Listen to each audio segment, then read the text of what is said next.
আসসালামু আলাইকুম। adobe illustrator মাধ্যমে আমরা আজকে এই টাইপোগ্রাফি টি-শার্ট ডিজাইনটি তৈরি করা শিখব। এই টি-শার্ট ডিজাইনের মাধ্যমে শুধুমাত্র আপনি টাইপোগ্রাফির বিষয়গুলি জানতে পারবেন না, আমরা এই লেখাটাকে কিভাবে এই ধরনের বাঁকা করেছি সেটা আজকে নতুন একটা ট্রিক্স দেখিয়ে দিব, যেটার মাধ্যমে আপনি সহজে টাইপোগ্রাফির টি-শার্ট ডিজাইন খুবই স্টাইলিশভাবে তৈরি করতে পারবেন। তো চলুন আমরা মূল কাজটি শুরু করে দিই। আমরা এখান থেকে আমাদের আগে ডিজাইনটাকে ডিলিট করে দিচ্ছি, কারণ আমরা পরবর্তীতে এখানে এসে মকআপ করব। এজন্য আমাদের সব কিছু ক্লিয়ার করে নিলাম। তো এটা হচ্ছে আমাদের ডিজাইন। এখন আমি এই ডিজাইনটাকে এই পাশে রেখে দিই। ওকে, প্রথমে হচ্ছে আমরা রেক্ট্যাঙ্গেল টুলের মাধ্যমে আমি আনুমানিক এখানে একটা শেপ নিয়ে নিচ্ছি। আপনারা অবশ্যই আপনার টি শার্টের কত সাইজ সেটা অনুযায়ী নিয়ে নেবেন। আমার এখানে যে সাইজটা রয়েছে এটা 12x16 আমি নিয়ে নিয়েছি। আপনারা আপনাদের মতো করে নিয়ে নেবেন। তো প্রথমে আমি এখানে একটা আর্টবোর্ড নিলাম ব্ল্যাক, তারপর কিবোর্ড থেকে Ctrl+2 দিয়ে লক করলাম। এখন এই যে টাইপোগ্রাফি টি শার্ট ডিজাইনটা, এইটাতে শুধুমাত্র আমাদের যে কাজটা শুধুমাত্র টাইপ, আর কোনো কিছুই কিন্তু নাই। শুধু এখানে একটা রেক্ট্যাঙ্গেল শেপ রয়েছে। তারপর হচ্ছে আমরা এটাকে কিভাবে স্টক করলাম, এটাকে কিভাবে ফিল দিলাম, এটা অনেক মোটা কেন, বা এটা কিভাবে চিকন করে আমরা এই অ্যালাইনটাকে ঠিক রাখলাম, প্রত্যেকটা বিষয় জানতে পারবেন। তো চলুন আমরা প্রথমে টাইপ টুলে যাই। টাইপ টুলে গিয়ে আমরা এখান থেকে এরিয়াল যে ব্ল্যাক ফন্টটা রয়েছে সেটাকে আমি সিলেক্ট করে নিয়েছি। অ্যান্ড দেন এখান থেকে সব কয়টা ওয়ার্ড বড় হাতের হবে। আমি প্রথমে বি লিখলাম, ইন্টার দিলাম, FAST লিখলাম, ইন্টার দিলাম, অর দিলাম, আবারও ইন্টার দিলাম, আবারও বি দিলাম, তারপরে লাস্ট লিখব LAST। এখন আমাদের লেখালেখির কাজ কিন্তু শেষ। এবার আমাদেরকে কি করতে হবে, এখান থেকে রাইট বাটন ক্লিক করে ক্রিয়েট আউটলাইন করতে হবে, রাইট বাটন ক্লিক করে আনগ্রুপ করতে হবে। এবার এখানে যে ব্ল্যাক কালারের যে আমাদের রেক্ট্যাঙ্গেল শেপ নিয়েছিলাম, এটাকে সিলেক্ট করে আমাদের এখানে যে রোলারটা দেখতেছেন, আপনাদের এটা যদি এখানে না থাকে কিবোর্ড থেকে কন্ট্রোল ধরে আর প্রেস করবেন, তাহলে এটা চলে আসবে। এবার এখান থেকে মাউসের লেফট বাটনটা ক্লিক করে এই মাঝখান বরাবর আপনি একটা শেপ নিয়ে নেবেন। এখন এই যে বি লেখাটা রয়েছে এটাকে সিলেক্ট করে আপনি স্ট্রোক কালারে ঘুরাই দিবেন, অ্যান্ড দেন এখানে হোয়াইট কালার দিয়ে দিবেন। প্রয়োজন অনুযায়ী এটার স্ট্রোকটাকে বাড়িয়ে নেবেন। আমি এখান থেকে এই লেখাটাকে 4 বা 5 করে নিলাম। এখন এই লেখাটাকে হচ্ছে আমি এই মাঝখানে নিয়ে আসব। মাঝখানে নিয়ে আসার পর প্রয়োজন অনুযায়ী একটু বড় করে নিব, অ্যান্ড দেন এই দুইটাকে ধরে একসাথে কিবোর্ড থেকে Ctrl+G প্রেস করে গ্রুপ করে নিলাম। তারপরে এখান থেকে আমি এই রোলার থেকে আরও আমি এখানে একটা গাইড নিয়ে নিলাম এখানে, তারপর এখানে একটা গাইড নিয়ে নিলাম। তো দুই পাশের যে গাইডটা নিলাম, এটার মানে হচ্ছে যে এই গাইডের বাহিরে কোনো অংশ আসবে না এবং এই গাইডের বাহিরে কোনো অংশ আসবে না, এবং মাঝখানেরটা নিয়েছি হচ্ছে মাঝখানের মিডল অ্যালাইনটা করার জন্য। এবার হচ্ছে আমরা এই ফার্স্ট লেখাটায় আসি, এটাকে আমরা গ্রুপ করে নিব। যখন আপনি রাইট বাটন ক্লিক করে কোনো ধরনের গ্রুপ অপশন না আসবে, তখন এইভাবে সিলেক্ট করে কিবোর্ড থেকে Ctrl+G প্রেস করবেন, তাইলে এটা অটোমেটিক গ্রুপ হয়ে যাবে। এবার আপনি এটাকে মাঝখানে অ্যালাইনটাকে বসায় নিয়ে আপনি হোয়াইট কালার করে দিবেন। অবশ্যই এটার বেলায় ফিল কালার হবে, এখানে স্টক হবে না। এবার আপনি হচ্ছে জুম করবেন, জুম করে আপনি এটাকে একদম সঠিকভাবে বসায় নেবেন।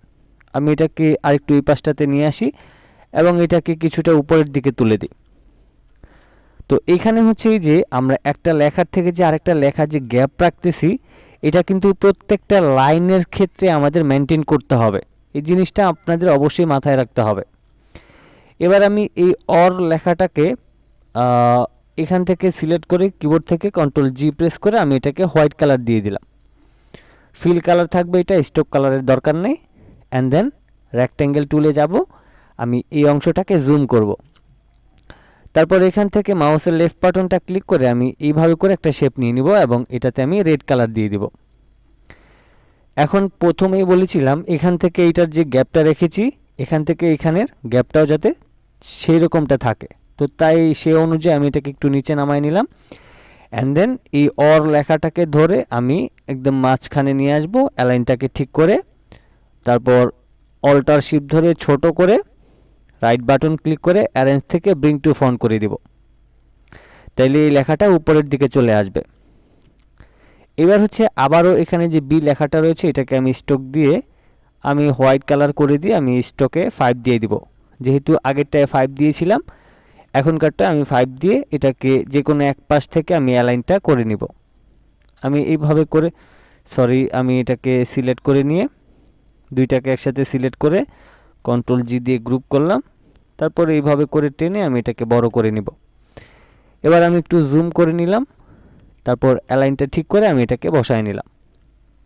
ওকে, এরপর হচ্ছে যে লাস্ট যে লেখাটা রয়েছে এটাকে আমরা হোয়াইট কালার করে দিলাম। তারপর এটাকে আমরা সম্পূর্ণটা ধরে কন্ট্রোল জি দিয়ে গ্রুপ করলাম। তারপর এটাকে আমি এখানে নিয়ে এসে অ্যালাইনটাকে ঠিক করে তারপর অল্টার এবং শিফটটাকে ধরে ছোট করে এখানে বসায় দিলাম। আমি এই পাশটা চাপায় দিলাম।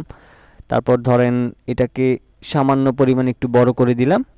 এবার একটু জুম আউট করে এখানকার গ্যাপটা একটু খেয়াল করব। তো গ্যাপটা মনে হচ্ছে ঠিকঠাক আছে, তারপরও আমি এটাকে একটু কমিয়ে দিই। তারপর হ্যাঁ, এখন সব কিছু ওকে। এবার আমরা এই গাইড 3টাকে ডিলিট করে দিব এবং এখানে এই ব্ল্যাক অংশটা যে রয়েছে এটাকে কিবোর্ড থেকে কন্ট্রোল 2 দিয়ে লক করে নেবেন। এখন এটাকে কিভাবে এইরকম বাঁকা স্টাইল করলাম, একটু উপরের দিকে বাঁকা রয়েছে। তো এটাকে করার জন্য আপনি সম্পূর্ণটা সিলেক্ট করে রাইট বাটন ক্লিক করে গ্রুপ করবেন। গ্রুপ করার পর এবার এখান থেকে রাইট বাটন ক্লিক করে ট্রান্সফর্মে যাবেন। তারপর এখান থেকে শেয়ার অপশনে ক্লিক করবেন। শেয়ার অপশনে ক্লিক করার পর দেখেন আমরা আগেরবার যে কাজটা করেছিলাম সেটা কিন্তু এখানে এখন দেখাচ্ছে। তো সেটা আপনাদের জন্য সুবিধা হয়ে গেল। যেমন আমরা এই শেয়ার অ্যাঙ্গেলটা হচ্ছে এখানে করে নিয়েছি -8। আমি এখান থেকে এটাকে 0 করে দেখাই এবং এটাকেও 0 করে রাখি। ওকে, তো এখন ধরেন এটা সমান সমান আছে। আমি রাইট বাটন ক্লিক করে ট্রান্সফর্ম শেয়ার অপশনে গেলাম। এবার এখান থেকে আমরা কি করব, এটাকে ধরেন আমরা এইভাবে করে একটু বাঁকা করে নিলাম। তারপর এখানে যে অ্যাঙ্গেল অপশনটা রয়েছে এখানে আমরা আমাদের প্রয়োজন অনুযায়ী এটাকে একটু বাড়াই দিচ্ছি। আমি আরেকটু বাড়াই দিব অ্যান্ড দেন আমি আরেকটু কমাই নিই। আচ্ছা, এইভাবে করে আমি একটু বাড়াই নিই। ওকে, তো এবার আমরা এখান থেকে জাস্ট ওকে করে দিব।